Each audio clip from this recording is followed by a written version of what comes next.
Namaste, welcome. Hello. Today we're going to talk about couples conflict resolution. How we deal with it, how you may deal with it, or actually we'd love to hear from you as well, maybe how you deal with conflict in relationships. But today we're going to share one way, which is the ways in which we do it. So we are streaming live, everything is working, so all is good. Wait for a few people to Check drop here in there. to And share. so yeah, we're going to share our processes, which is ongoing process as well, which is interesting because it's not that it's a one and done thing. If you're a human, maybe there are some humans that never have any conflict whatsoever. Let's just check the sign. Sorry, I didn't Oops. actually. Let me just check the sign. Okay, yeah, we're good. Okay, so we shall get into it. So yeah, it's an ongoing process dealing with conflict because life on Earth just seems to be that you're going to have, it's inevitable that you're going to have some form of conflict, some form of disagreement, some form of seeing things differently. So if that is inevitable, and maybe you disagree, if you say in the comments that you live in a hyperdimensional utopian where there's never any disagreements and everything is fine all the time, I would And we would like to meet you. like to meet you, and I highly doubt that you're watching this video. If your life is so good, Yes. you probably will be watching this video. I've not met anyone like that yet. I've seen plenty of social media posts and social media personas that seem to project that, but no one I have met yet seems to have like a completely conflict-free life. I think, it's a human condition. It's like it's the Yes. nature of humans to rub up against each other in different ways for new experiences and contrast And I and think challenges. having the feelings, I think, because I think we came here as a human being with emotions, feelings, to feel it, Yeah. to have this experience here, I think. This is what Yeah. The it's ability to been. experience emotion in a physical body. Yeah. Because I'm just remembering one of your out of body experiences when we were doing breath work, where you completely left the body and you were like with your star family, and there was absolutely zero emotion, no emotion. Yes. And then when you were coming back to your body, we were in the desert in the Middle East, and you were coming all the way back, and then you started feeling emotions only Yeah. as you It's kind of like they were. entered. Yeah, it's like they were coming back to my body one by one. So one minute she was crying, so she's her eyes closed. We're in the middle of the desert. I've just done a very short breathwork thing and binaural beats. And one Yeah. minute she was laughing. She'd just come back from this other realm, let's say. Yeah. And then you started to feel the emotions one by one. And you're laughing one minute, you're Yeah. screaming, crying the next Saying moment. to myself, how am I going to explain to these human beings around me, because we had some friends around, That's right. what happened with me, like in this meditation, this experience I had there, because we were doing, I don't know, maybe 10 minutes, 15 minutes It was each, very short, yeah? going, lying down to meditate with binaural beats. Was the first time I meditate with binaural beats on that time. This is a And then long I time had ago. amazing This is like more experience. than 10 Yeah. years ago, yeah? And then I had this experience that where I was in that experience and the meditation, there was no feeling, no emotions at all. It's hard to explain because it was just feeling. And we always, like human beings, we always have the feelings and emotions all the time, especially women. Yeah. So, and yeah, for us, I think for some weeks, yeah, it's been stronger. Yeah, we've been going This, through some upgrades recently. we say, upgrades and leaving behind old energy from Old patterns. old patterns, old energies, even from our body, because now we can recognize when we have any pain in our body, because we are very healthy beings, and we are very connected with our body. So when we have any pain in our body, we recognize that it's something, our body is something, telling us something that we needed to. I just take the arrow. I have the arrow on my face, please. Yeah, I had the arrow in the computer on my nose. Conflict with the Yeah. computer. So yeah, I got distracted with the arrow and forgot what I was saying. You're talking about like pain is a messenger. Ah, yes. When the body expresses pain or discomfort, the body is telling a message. Yeah, if you Giving are you a message. very connected with your body, you know, you can see the difference, because if you don't have any pain in your body, usually like feel very healthy, take care of yourself or of your body, you know, and then when something appears in different times, like a pain, we know that, and then we go, what I do, I go inside, meditate, or ask questions to my body, or like today I had in the morning.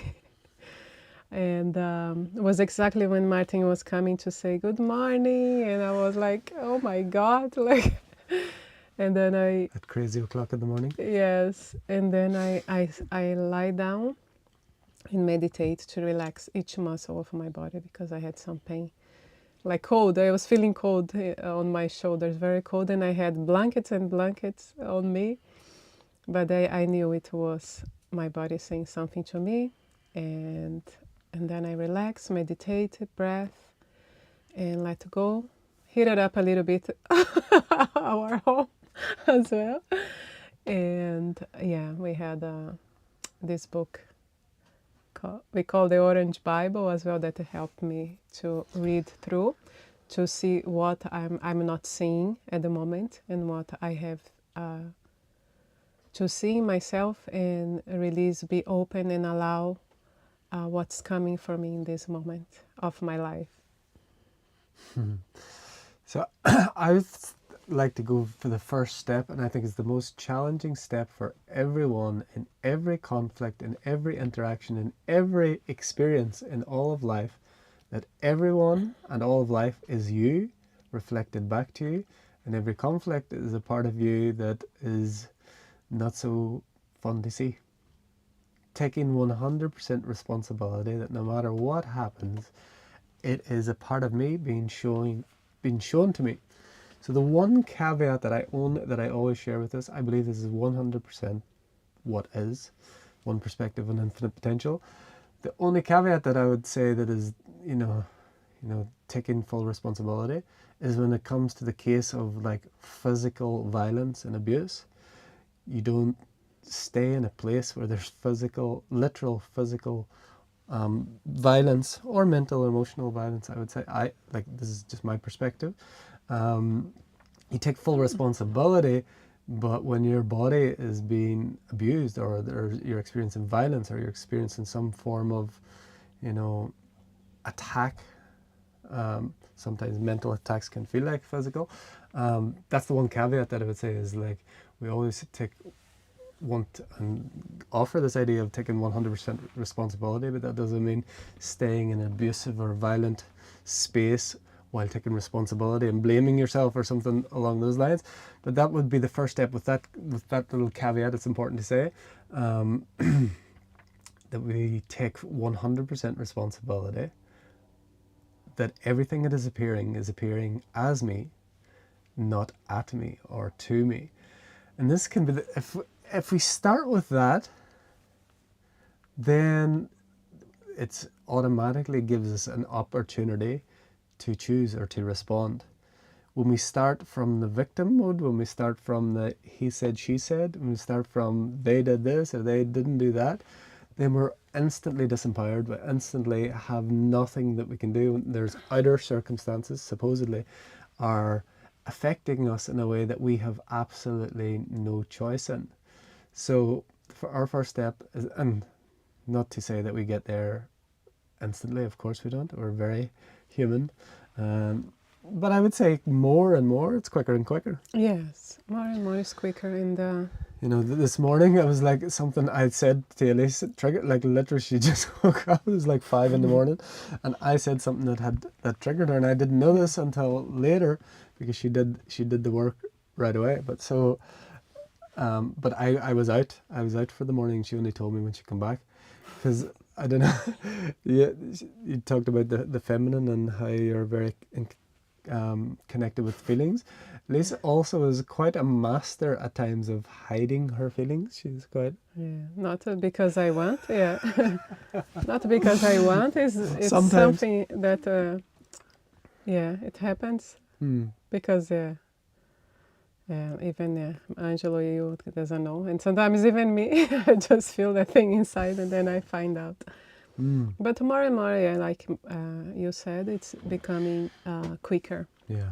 Because when I realized, because this last weeks it's been very strong for both of us, Not that we've had Like, no, big, I mean- we've not had big conflicts, I would say, but we've had very. Yeah, We were getting squeezed. inside We're of getting us. squeezed. Yeah. Yeah. I don't mean, of course, we trigger each other because we Yeah. are together almost the whole day.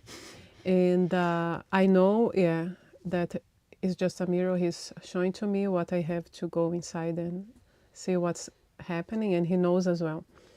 And even though, because I had so many feelings and emotions coming very strongly than before, and like sometimes in one day having so many, it was stronger that I was letting go. I said, no, I know about this, it's me, I let go. I know it's me, let go. And as well, I felt it was like I was putting blankets on the top and not dealing with. So That's it very became, that's very interesting. blanket in the morning. So it was becoming louder because it's like I knew, now I know what to do, now I know what's going on, but I didn't go there to say, okay, I see you, like I do usually. I see you, I feel you, I thank you, now I will let you go. I was just, I know it's me, and continue doing whatever I have to do during the day. So it didn't brought any benefits to me, because then it came one day that was really hard, and like both of us had to go through and then we take more time to do the work instead of dealing there and going faster. No, it like go faster on that day, but then if you keep going, there will be one day that you're gonna need to stop and then stay for some hours doing the inner work. This is how I felt. So when you say it's okay, it's me, that means you're intellectually in your mind saying, "Oh, that's me, just let it go." So you're just intellectually doing it. You're not actually feeling it. Is that what you mean? Yes, yeah, because I'm doing like my cooking, and now we This have is the just reflect. This is just calendar. reflecting me up. Yes. So it's like an intellectual exercise, and that's a very important point, because we Yes. can intellectually know things, Yeah, but if it's not embodied and felt and experienced, really, then as you say, it's just going to build up and build up. yeah. Because even if I'm cooking or working or doing something, that's I is wait there. until she's cooking to trigger And then her. like sit down for, I don't know, 5 minutes, breathe. For me, like I do deep breaths, or bend forward.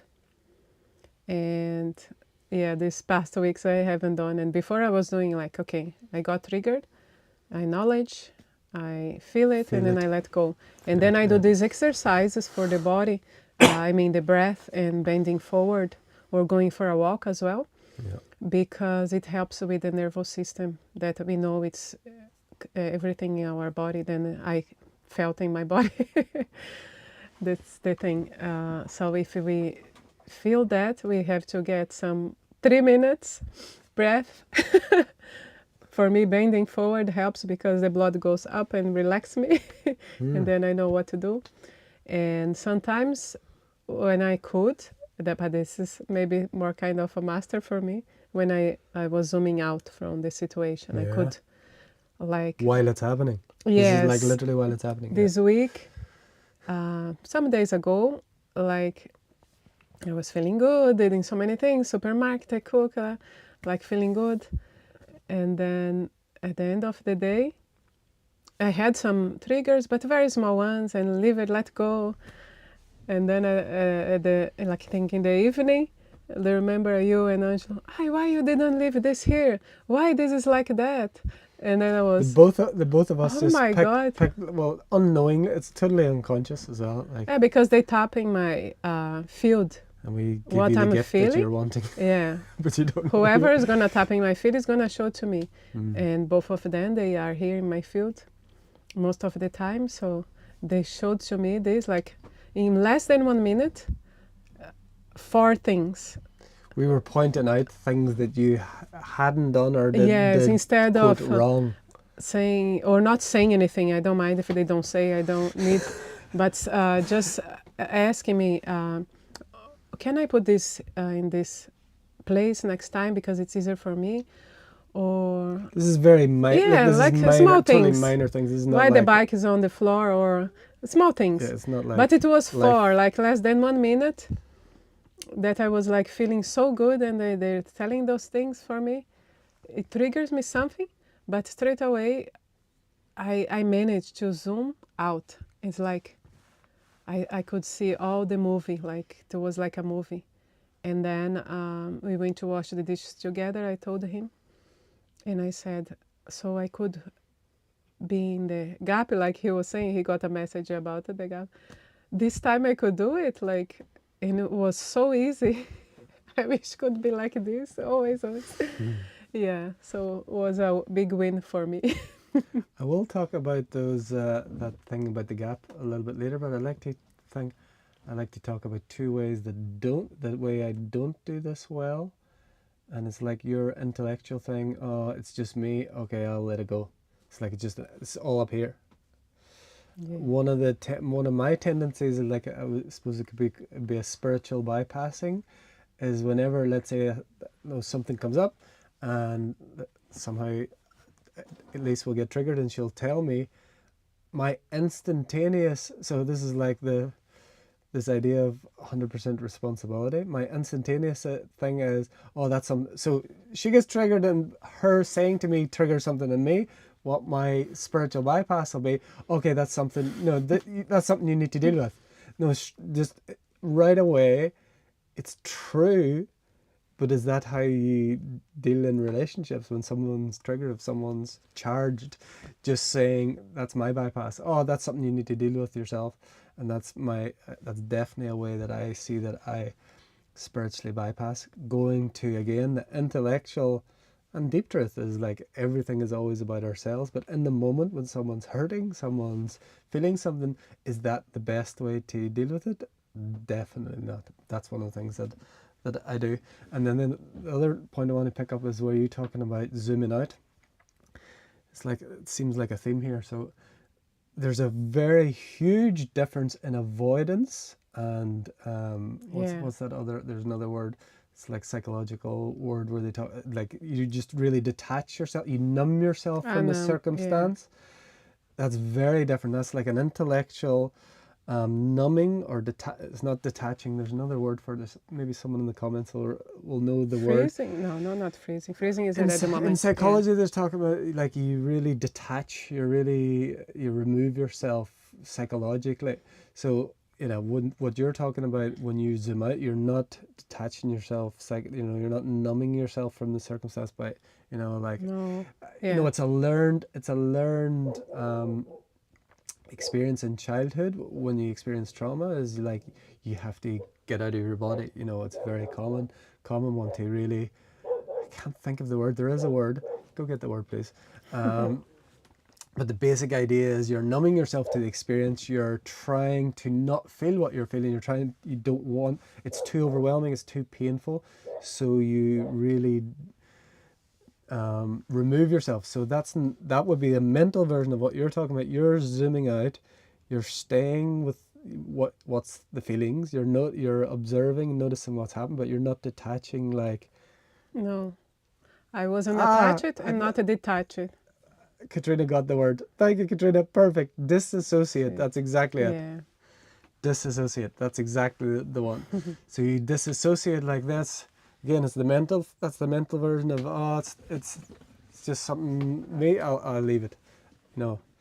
So yeah, it's very important to distinguish. So it seems like this is the theme of where we're going, is like the mental ways of dealing with conflict and heartfelt, really felt experience. So when you're zooming out, You're not disassociating from No, Elise. you were aware, and I felt even good to tell him after and feel that, because we were talking about maybe one day before or the same day, I don't know, because he got a beautiful Sorry, we had to message yeah, from yeah. Ananda, and it was about the gap, and then this what you're talking about, and then it was like very like this.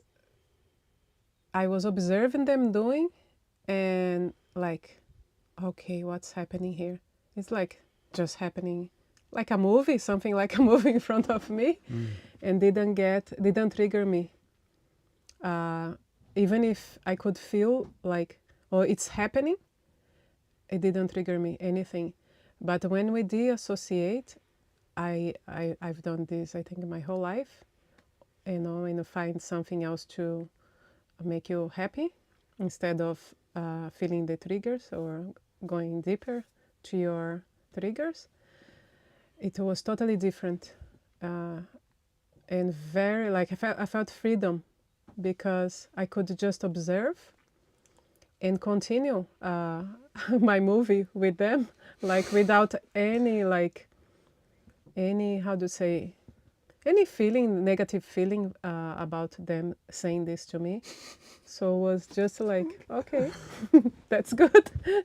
That was amazing, yeah, because you told me about this afterward. So I want to share something now that goes along with this, actually, and you don't know because I haven't told you, because I've just come back, how everything is us reflected, and everything that we put out, where it's coming back to us. We don't know when, we don't know how, but it is, we know energetically everything that we put out into the world will come back to us in some form.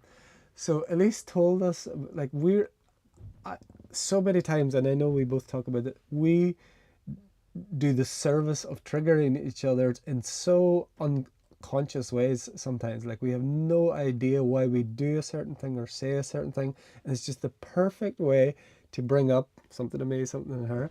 Like, we've been doing this for nearly 10 years. 10 years on the 21st of December, the winter solstice. And like, afterwards I think, like, why did I even say that? And then it's obvious. It's like it's guided. But there was a moment in that thing, what Elise was talking about, there was something, I had said something, Angela said something, it was all to do with you doing something, not doing something, or why is it not different? There was one of those things, and I literally was aware of myself saying the words and thinking at the same time, like, why am I saying this? What? Like, I was aware of it, but still the words comes out. It's like a perfect system, and the vehicle will just be used. And again, this could be used to spiritually bypass it. What we're sharing here is like, I'm not in any way responsible for any word. No, you could just be completely verbally abusive, or you could say anything to anyone and say, oh, no, this is just your higher self pulling through abuse through me for you to deal with. You know, it's very important.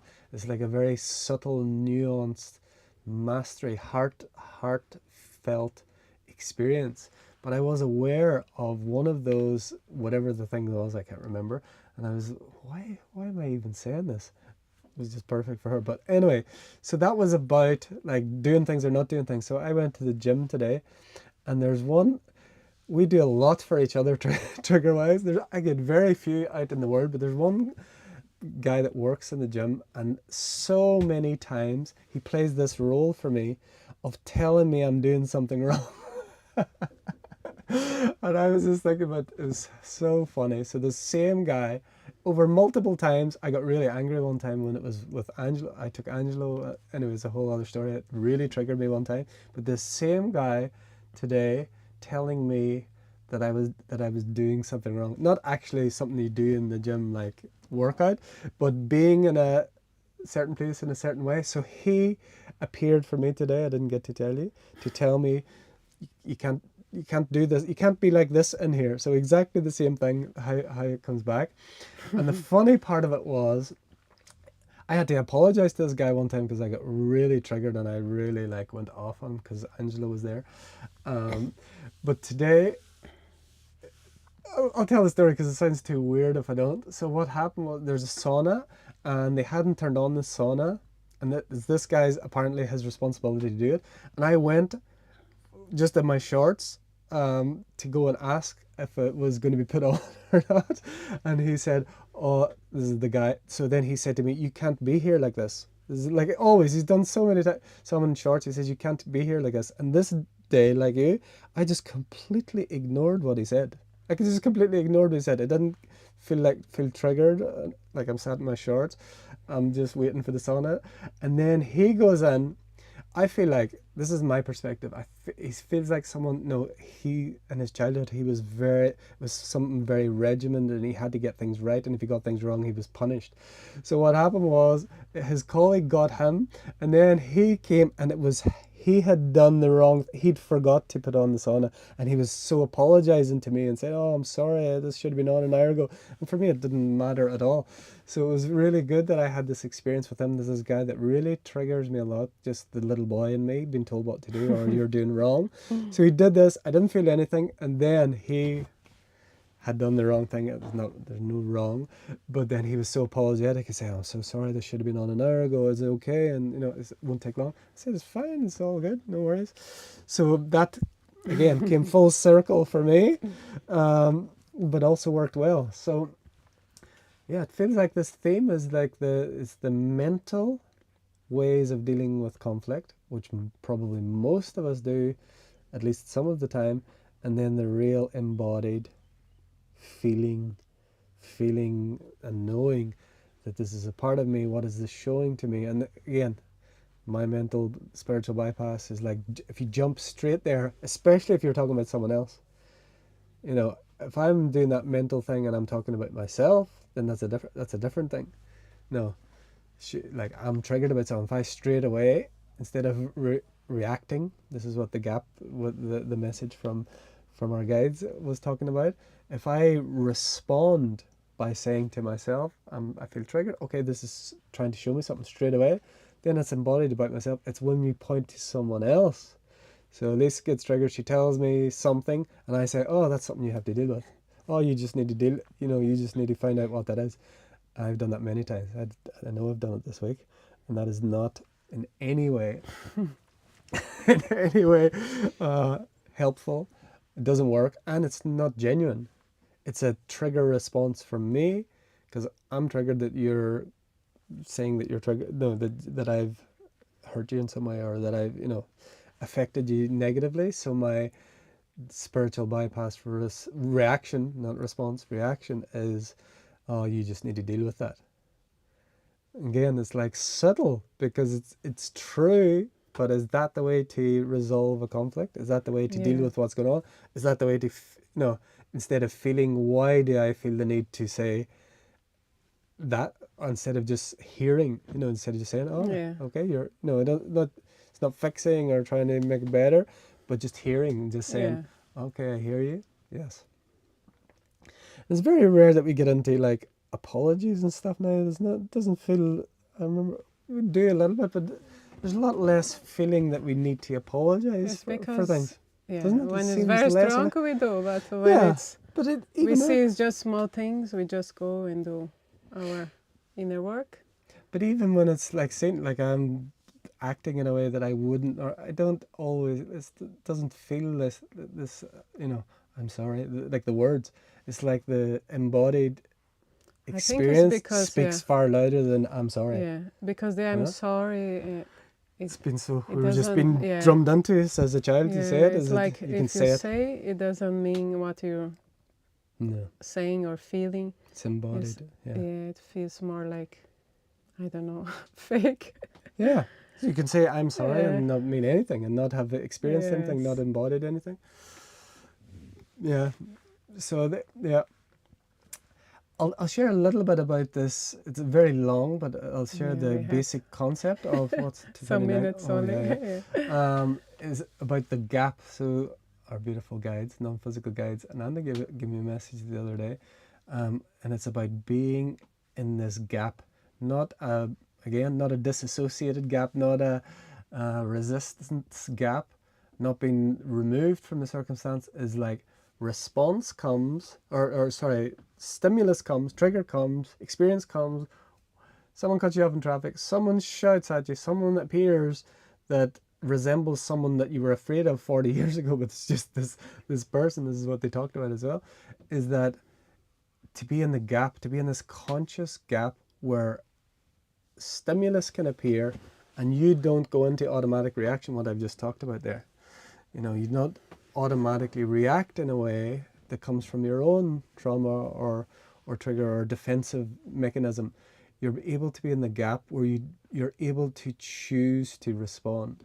You're able to feel contraction, feel tightness, feel, you know, we had an experience the other day where Elise was looking outside at something and something she'd seen scared her.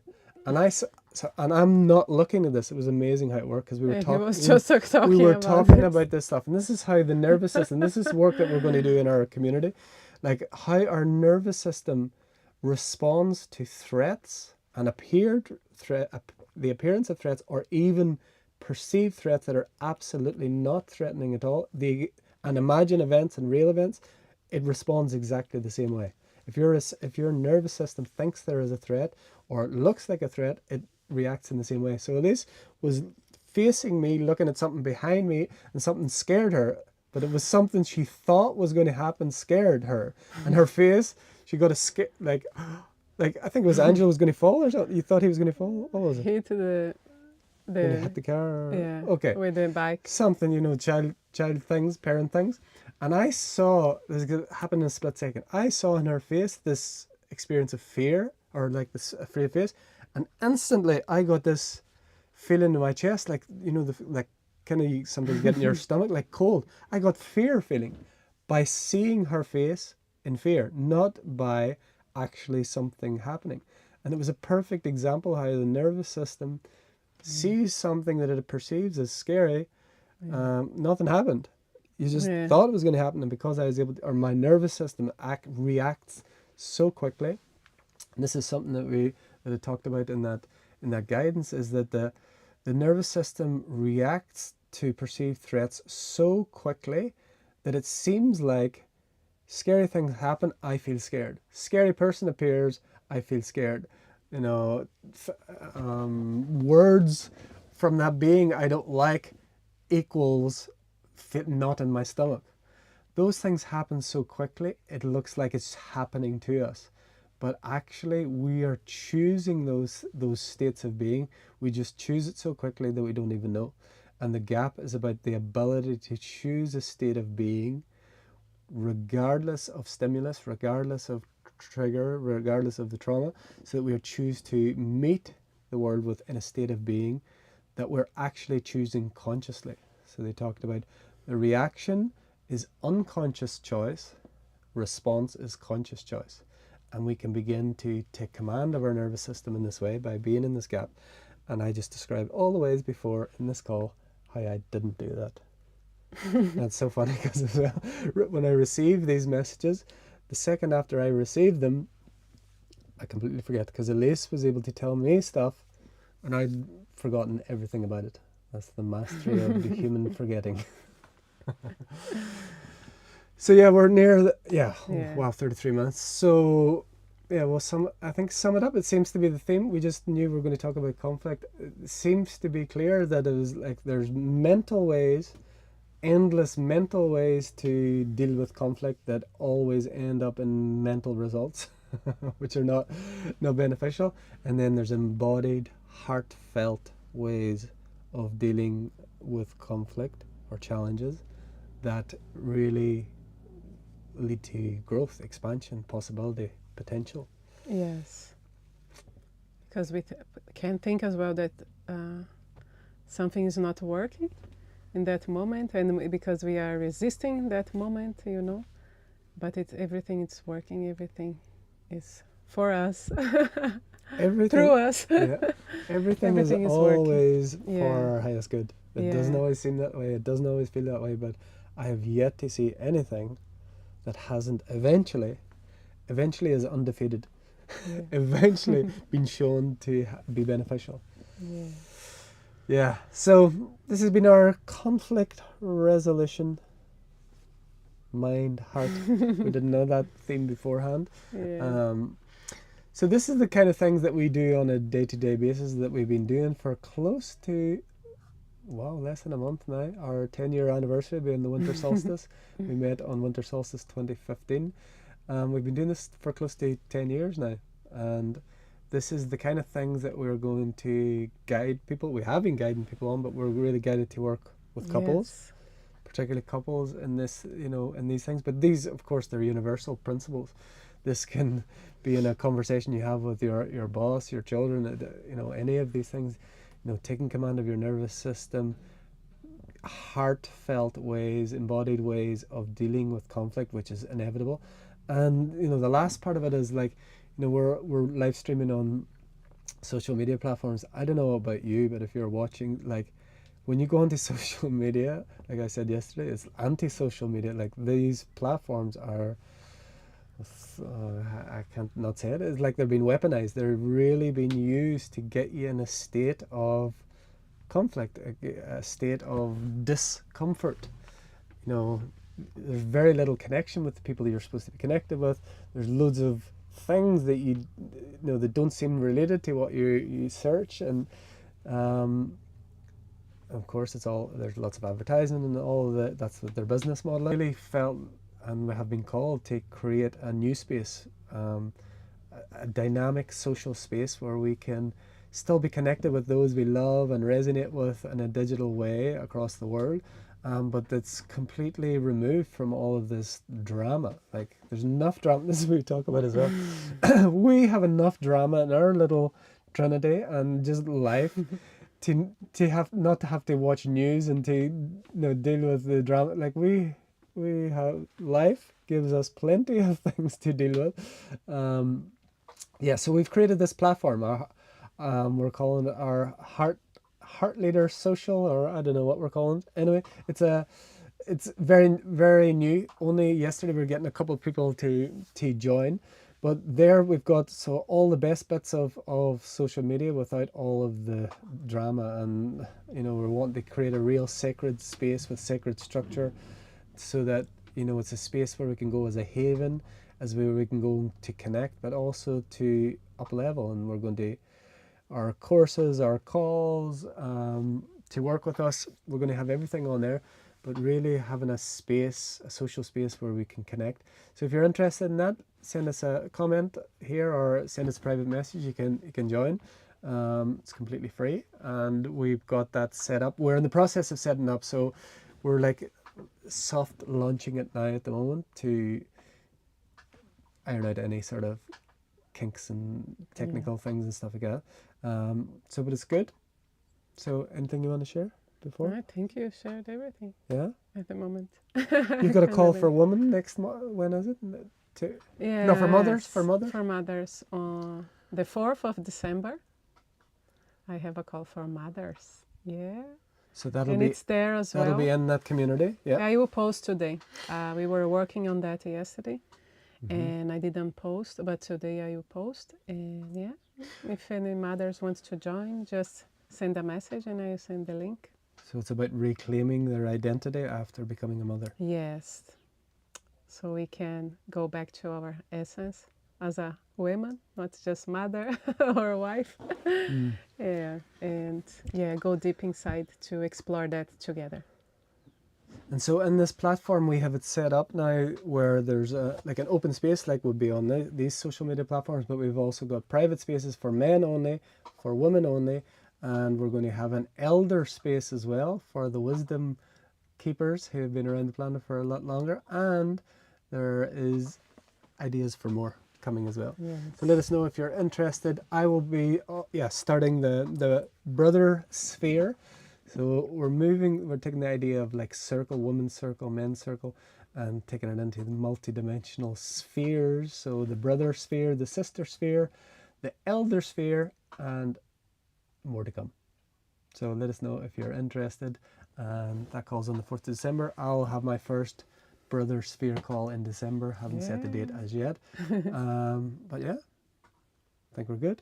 Conflict. Yes. Shake hands. Yeah. If you have any questions about, look, that thing sometimes comes up. yeah, if you have any questions or you are in relationship and you would like, guidance or support, you could drop into the community that we share. We can give you the link. You can go to heartleader.love/womb for the woman space and heartleader.love/brotherhood, I think, for the men space. Okay. Until next time, from my heart to yours, the divine in us sees, loves, and honors the divine in you. Namaste. Namaste. We are 2. 1 heart. 3. Yeah. Ciao. Bye. See you soon. Bye. Heartleader.love.